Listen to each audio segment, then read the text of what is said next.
तो जय हिंद दोस्तों, आपका फिर से स्वागत है आपके चैनल पे। तो ये वाले वीडियो में आज हम देखेंगे कि हम हमारे मोंगो डीबी को हमारे एक्सप्रेस जेएस के साथ कैसा कनेक्ट कर सकते हैं, उसमें डेटा कैसा ऐड कर सकते हैं।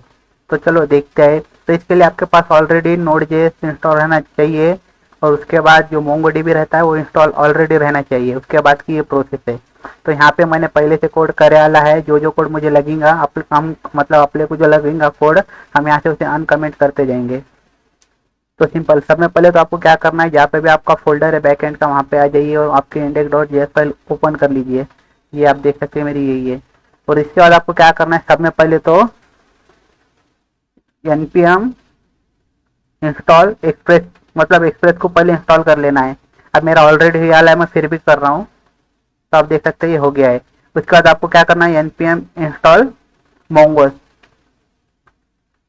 अब यहाँ पे मोंगो डीबी के लिए हम यहाँ पे ये मोंगोस पैकेज यूज करते हैं यहाँ पे एक्सप्रेस जेएस के साथ, जिससे हमारा कोड बहुत इजी हो जाता है।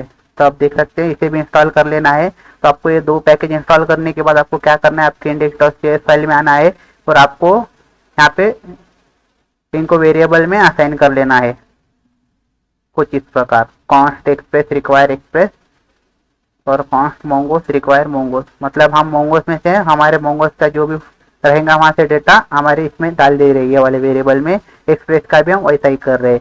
फिर हम यहाँ पे इसके थ्रू उसे एक्सेस करेंगे। और इसके बाद आपको क्या करना है, जो आपने एक्सप्रेस में डाला है तो उसको आप यहाँ पे दूसरे एक वेरिएबल में भी डाल सकते हो। जैसे कि यहाँ पे डाल डाला आप देख सकते ऐप बोलकर। तो इससे आप हमें एक्सप्रेस को यूज करना है तो हम क्या करेंगे, हम इसकी ये वाला वेरिएबल यूज करेंगे। तो सिंपल। अब इसके बाद हमें इसके बाद के स्टेप क्या है, अब ये जो कमेंट है उस पर ध्यान मत दीजिए, वो आगे की प्रोसेस है। वो आगे आगे अब जैसा जैसा सीखेंगे आपको वो समझते जाएगा। लेकिन एक मैं आपको बेसिक बता रहा हूँ, हमारा जो मोंगोडीबी एक्सप्रेस के साथ हम कैसा कनेक्ट कर सकते हैं और उसमें कैसा डेटा ऐड कर सकते हैं। तो ये तो हो गया। अब ये होने के बाद हमें क्या करना है, हमें हमारा पहले एक सर्वर बनाना है, जो कि यहाँ पे मैंने बनाने वाला है। अब हमें सर्वर बनाना है एक्सप्रेस का। तो हम एक्सप्रेस का सर्वर कैसा बनाएंगे, किसके थ्रू बनाएंगे, ऐप के थ्रू। क्यों, तो हमने यहाँ पे एक्सप्रेस को इसमें डाला है, फिर ये इसको हम ऐप में डाला है। तो हम क्या करेंगे, सर्वर बनाने के लिए सिंपल हम ऐप डॉट लिस्टन नाम की मेथड को कॉल करेंगे और उसके अंदर हम जो भी पोर्ट पे इसे रन करना चाहते हैं वो पोर्ट नंबर यहाँ पे डाल देंगे और यहाँ पे कॉल बैक फंक्शन देंगे, जो कि हमें बताएंगे हमारा सर्वर प्रॉपर वर्क कर रहा है कि नहीं। अब इतना भी डाल लिया तो आपका काम हो जाएगा। तो ये हो गया। अब मैं ये होने के बाद आपको ये रन करके बताता हूँ हमारा प्रॉपर वर्क कर रहा है कि नहीं। क्योंकि अभी हम यहाँ तक हमने हमारा एक्सप्रेस जेएस का जो सर्वर रहता है वो क्रिएट कर लिया वाला है। तो मैं जैसे ही अब npm स्टार्ट करूंगा तो आप यहाँ पे देख सकते हैं हमें, तो हमारा कुछ रह गया है यहाँ। तो आप देख सकते हैं यहाँ पे अब ये वर्क कर रहा है। मैंने कुछ भी नहीं किया, सिर्फ उसे क्लियर करके यहाँ पे वापस रन किया। तो यहाँ पे आप देख सकते हैं npm स्टार्ट करने के बाद ये हमारा सर्वर रन हो रहा है। तो आप देख सकते हैं यहाँ पे सर्वर कनेक्टेड, मतलब हमारा सर्वर क्रिएट हो गया है। अब हमें सर्वर पे क्या करना क्या नहीं वो देखना है। अब ये सर्वर तो हमारा क्रिएट हो गया है, आपको यहाँ पे भी दिख रहा है सर्वर कनेक्टेड।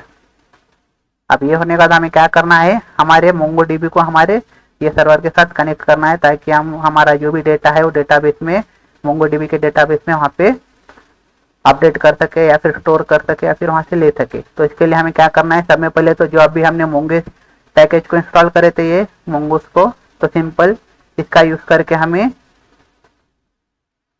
इसे कनेक्ट करना है। तो सिंपल मैं इसे अनकमेंट कर देता हूँ। तो आपको कुछ नहीं करना है, मोंगोस डॉट कनेक्ट बोल के मेथड है, उसको कॉल करना है। फिर इसके बाद आपको जो भी आपका मोंगोडीबी जहाँ पे भी आपका रन हो रहा होगा उसका पाथ यहाँ से ले लीजिए। अब ये पाथ में आपको आपके जो मोंगोडीबी का कंपास रहता है वहाँ पे मिल जाएगा जब उसे ओपन करेंगे। लेकिन आपको जो लोकल होस्ट है उसकी जगह आपको 127.0.0.1 डालना होगा और जो भी पोर्ट है आपका वो डालना पड़ेगा। तो आप देख सकते हैं यहाँ पे आपको ये कंपास में मिल जाएगा। अगर आपका पास कंपास नहीं है मोंगोडीबी का तो सिंपल अब वहाँ पे डायरेक्ट आपके हिसाब से हो, जो भी पोर्ट पे आप रन कर रहे हो आपके मोंगोडीबी को, उसका वहाँ पे पाथ डाल सकते हो। तो मैं यहाँ पे कनेक्ट कर लूंगा इसे। तो सिंपल अब ये होने के बाद आपको क्या करना है, आपको एक कौन सा भी डेटाबेस यहाँ पे डालना है ये पाथ के बाद। अब यहाँ पे अगर आपके पास ऑलरेडी डेटाबेस है कोई, अब देख सकते हैं यहाँ पे मेरा एक डेटाबेस है। अगर आपके पास ऑलरेडी डेटाबेस है तो वो डेटाबेस डाल सकते हैं, लेकिन आपको नवा डेटाबेस क्रिएट करना है तब वो भी कर सकते हो। तो सिंपल मैं यहाँ क्या करता हूँ, पहले के डेटाबेस को हटाता हूँ और यहाँ पे XYZ बोलकर एक नवा डेटाबेस क्रिएट करता हूँ। अब यहाँ पे करूंगा तो वहाँ पे कुछ होगा नहीं, आप देख सकते हैं यहाँ पे अभी कुछ हो रहा नहीं, मैं सेव किया तो।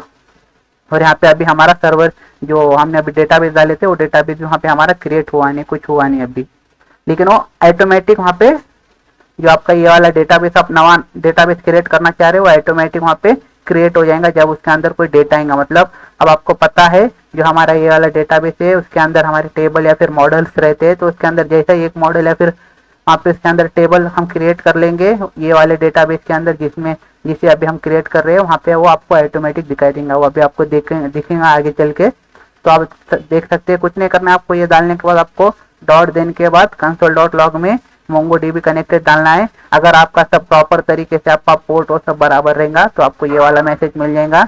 अगर आपका पोर्ट वो बराबर नहीं रहेगा या फिर आपका यहाँ पे कनेक्शन प्रॉपर नहीं रहेगा तो आपको आपके सामने ये वाला एरर आ जाएगा, जो भी एरर रहेगा वो आ जाएगा। तो मैं यहाँ पे दिखाता हूँ आपको, इसे सेव करता हूँ मैं।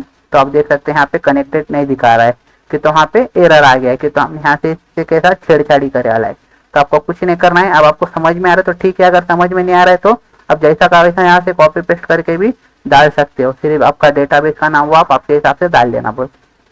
अब ये हो गया, अब यहाँ तक तो हमारा हो गया है। अब हमने यहाँ पे सर्वर बना लिए और हमारा जो MongoDB है, MongoDB हमने हमारे एक्सप्रेस के साथ कनेक्ट कर लिया है ये 3 लाइन के साथ। लेकिन अब मैं तो आप देख सकते हैं यहाँ पे एरर आ गया था, जो अभी हमने इसे हटाए थे तो एरर वहाँ आ गया था, लेकिन हमने वहां से हट गए तो वो एरर को हटा दिया तो हमारा MongoDB वापस कनेक्ट हो चुका है, ये आपको यहाँ पे दिख रहा है। तो हमारा काम हो गया, हमने अभी क्या करे एक ऐप हमारा सर्वर क्रिएट कर लिया और वो हमारे सर्वर के साथ हमारे MongoDB को कनेक्ट कर लिया मोंगोस के थ्रू। अब हमें क्या करना है, उसके अंदर डेटा ऐड करना है। तो उसके लिए हम क्या करेंगे वहाँ पे, तो सबसे पहले तो आप यहाँ पे देख लीजिए हमारा अभी डेटाबेस क्रिएट हुई वाला नहीं है वो, क्यों तो डेटाबेस हमें तभी दिखाएंगे यहाँ पे जब उसके अंदर कोई डेटा हो या मॉडल हो या फिर कौन सा टेबल हो। तो हमें क्या करना पड़ेगा, एक मॉडल क्रिएट करना पड़ेगा पहले। तो मॉडल क्रिएट करने के लिए हमें क्या करना पड़ेगा, सबसे पहले एक स्कीमा क्रिएट करना पड़ेगा, मतलब हमारे मॉडल का स्ट्रक्चर क्रिएट करना पड़ेगा। तो उसके लिए हम यहाँ पे देख सकते हैं, ये कोड यहाँ लिखा है, मैं इसे अनकमेंट कर देता हूँ। तो इससे क्या हो रहा है, ये हमारा ये क्या हो गया, हाँ ये यहाँ रही है ये, तो इसे भी कर लेता हूँ अनकमेंट। तो इससे क्या हो रहा है हमारा, अब ये जो हमने मोंगोस पैकेज इंस्टॉल करे थे उसके अंदर एक सीमा नाम का आपको मेथड मिल जाएंगी। तो हमने यहाँ पे उसको कॉल करके यहाँ पे हमारे एक टेबल का या फिर जो मॉडल रहता है हमारा MongoDB के अंदर उसका एक स्ट्रक्चर क्रिएट कर लिया है यहाँ पे। मतलब हमारे जो टेबल या फिर मॉडल वहाँ पे क्रिएट होंगे हमारे डेटाबेस के अंदर, उसका स्ट्रक्चर ऐसा रहेगा, मतलब फर्स्ट नेम रहेगा, उसमें लास्ट नेम रहेगा, जेंडर रहेगा और मोबाइल रहेगा। और यहाँ पे आपके हिसाब से आपको जो भी डालना है, मतलब उसका टाइप रिक्वायर है कि नहीं, या फिर आपको नंबर रखना है या पासवर्ड रखना है, वो आपके हिसाब से आप यहाँ डाल सकते हो। अब ये MongoDB के अंदर सब बताए वाला है, अब वहाँ पे चेक कर सकते हो। तो ये तो हमारा स्ट्रक्चर क्रिएट हो गया है मॉडल का। अब हमें क्या करना है, मॉडल को क्रिएट करना है। तो मॉडल को क्रिएट करने के लिए हमें क्या करना पड़ेगा, ये जो आपको लाइन दिख रही है यहाँ पे मैं अनकमेंट करता हूँ, आपको कुछ नहीं करना है, कॉन्स्ट यूजर मॉडल। अब ये जो आपको दिख रहा है इसके थ्रू हम हमारा जो भी सर्वर के अंदर हमारा जो ये वाला मॉडल बना रहे हैं यूजर मॉडल, ये इसके थ्रू हम उसे एक्सेस करेंगे या फिर हम उसे अपडेट डेटा जो भी हमारा डेटा अपडेट करना है स्टोर करना है तो वो करेंगे, वो देखेंगे यहाँ। तो आपको ध्यान रखना है ये बात। तो यहाँ पे अब हमने स्कीमा तो क्रिएट कर लिया, उसके बाद हमें क्या करना है, यूजर मॉडल। आप ये नाम कुछ भी रख सकते हैं आपके हिसाब से, आपको जैसा रखना है वैसा। तो यहाँ पे कुछ नहीं किया है, const user model equal to Mongoose के अंदर आपको एक मॉडल नाम की मेथड मिल जाएंगे, आपको उसको कॉल करना है। और यहाँ पे आपको जो भी आपके मॉडल का नाम रखना है वो नाम यहाँ पे डाल दीजिए। अब मैंने यूजर मॉडल डाला तो हमारा वो डेटाबेस के अंदर हमारा डेटाबेस कौन सा क्रिएट होगा अभी AYZ, तो इसके अंदर हमारा ये यूजर मॉडल बोलकर एक मॉडल बन जाएगा या फिर टेबल बन जाएगा। वो अभी नहीं दिखाएंगे, जब हम कुछ डेटा डालेंगे हमारे उसके अंदर टेबल के अंदर या फिर मॉडल के अंदर तब दिखाई देगा। तो आपको इतना ध्यान में रखना है, आप जो भी नाम यहाँ पे डालेंगे वो नाम से आपको वहां पे यहाँ आपको वो टेबल मिल जाएगा या फिर मॉडल मिल जाएगा आपके डेटाबेस के अंदर, आपको इतना ध्यान में रखना है। और ये जो ये यूजर स्कीमा है जो अभी हमने स्ट्रक्चर क्रिएट करे थे वो स्ट्रक्चर है। अब यहाँ पे क्या हो रहा है, हम हमारा ये यूजर मॉडल का स्ट्रक्चर हमारा ये रहेगा, मतलब ये जो हमने स्ट्रक्चर क्रिएट करे थे अभी मॉडल का यूजर स्कीमा, तो यहाँ पे हमारा डाल देंगे हम यहाँ पे इसे ऐसा बता रहे कि हमारा यूजर मॉडल नाम का एक टेबल या फिर मॉडल बन जाए ना, और उसके अंदर हमारा यूजर सीमा का जो भी स्ट्रक्चर रहेगा यहाँ पे वो स्ट्रक्चर वहाँ पे उसे क्रिएट हो जाना ऑटोमेटिक। तो हम ये बता रहे, तो ये तो हो गया। अब हमें क्या करना है, अब हमारा यूजर मॉडल तो यहाँ क्रिएट हो जाएगा। अगर हमें उसमें कुछ डालना है, मतलब कुछ डेटा डालना है, वहां से कुछ डेटा लेना है या फिर डेटा अपडेट करना है, तो हम इसके थ्रू करेंगे। अब ये दोनों मैंने सेम डाला है, अब यहाँ पे दूसरा नाम भी डाल सकते हो। तो ये हो गया। अब हमें क्या करना है, कुछ डेटा डालना है हमारे टेबल के अंदर। अब मैं यहाँ पे रिफ्रेश करूंगा फिर भी हमारा डेटाबेस क्रिएट नहीं होगा, तो डेटाबेस के अंदर कुछ नहीं रहता है, तो वहाँ पे कुछ भी नहीं दिखाता है। जब तक उसके अंदर कोई डेटा या फिर कोई मॉडल टेबल नहीं आता है तब तक वो हमें यहाँ नहीं दिखाएंगे। तो आप देख सकते हैं मैं रिफ्रेश कर रहा हूँ फिर भी नहीं बता रहा है। तो हम क्या करेंगे, कुछ डेटा अपलोड करेंगे। तो हम डेटा अपलोड कैसा करेंगे, तो यहाँ पे हमको हमारे डेटाबेस में डेटा ऐड करने के लिए यहाँ पे क्या करना पड़ेगा, हमारे जो सर्वर है एक्सप्रेस.js का, उसके थ्रू हमें यहाँ पे एक मेथड या फिर पाथ बनाना पड़ेगा। जैसे ही हम वो पाथ पे आएंगे तो हमारा जो भी उसके अंदर फंक्शन रहेगा, फिर जो भी वहाँ पे हम कुछ करे वाला रहेगा, जो भी कोड रहेगा वहाँ पे कॉल हो जाएगा, फिर हमारा डेटा वहाँ पे हमारे डेटाबेस में ऐड हो जाएगा। तो आप देख सकते हैं यहाँ पे कुछ इस प्रकार का यहाँ कोड निकाला है। तो मैं इसे अनकमेंट कर देता हूँ। तो यहाँ पे कुछ भी नहीं किया है मैंने, यहाँ पे क्या है, सिर्फ हमारा जो एक्सप्रेस.js का सर्वर है app.js उसका यूज करके हमने यहाँ पे पोस्ट मेथड बनाने वाले है, और यहाँ पे ये वाला पाथ दिया है। अब जैसे ही हम यहाँ पे हमारे सर्वर के थ्रू ये वाले पाथ पे जाएंगे तो इसके अंदर जो भी कोड रहेगा वहाँ पे कॉल हो जाएगा। तो अब यहाँ पे देख सकते हैं, अब यहाँ पे मेरे पास बॉडी से जो डेटा है यहाँ पे मैंने पहले लिखे आला है, अब यहाँ से हटा दूंगा। क्योंकि ये जो डेटा आ रहा है वो मेरे फ्रंट एंड के पास से आ रहा है, लेकिन हम फ्रंट एंड का इसमें कुछ देख रहे नहीं है, हमारे सिर्फ बैक एंड का ही देख रहे हैं। तो यहाँ पे हम क्या करेंगे, इसे कट कर देंगे। मैं यहाँ से इसे भी कट कर देता हूँ।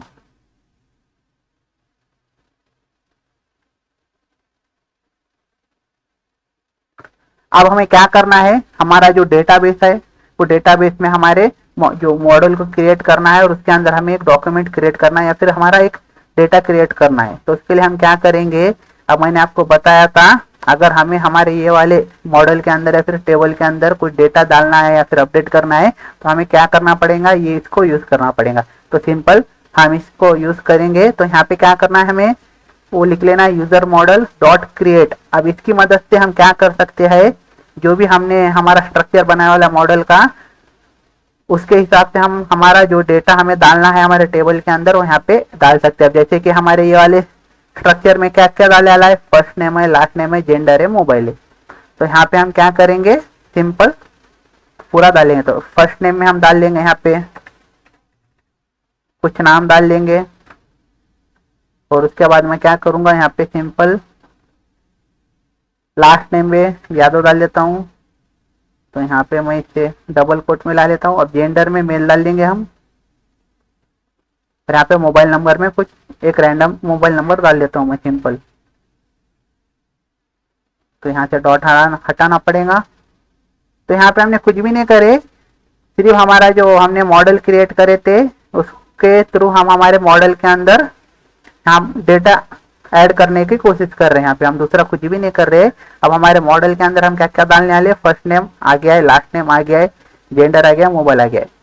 अब ये कोड हमारा कब कॉल होगा, जब हम हमारे ये वाले पाथ पे जाएंगे या फिर विजिट करेंगे हमारे सर्वर के थ्रू, तो हमारा ये वाला कोड यहाँ पे कॉल हो जाएगा। तो आप देख सकते हैं यहाँ पे मैं कंपास में दिखाता हूँ, अभी हमारा यहाँ पे कुछ आया है क्या, हमारा वो डेटाबेस क्रिएट हुआ है क्या, AYZ जो हमने बनाया था अभी नहीं हुआ है।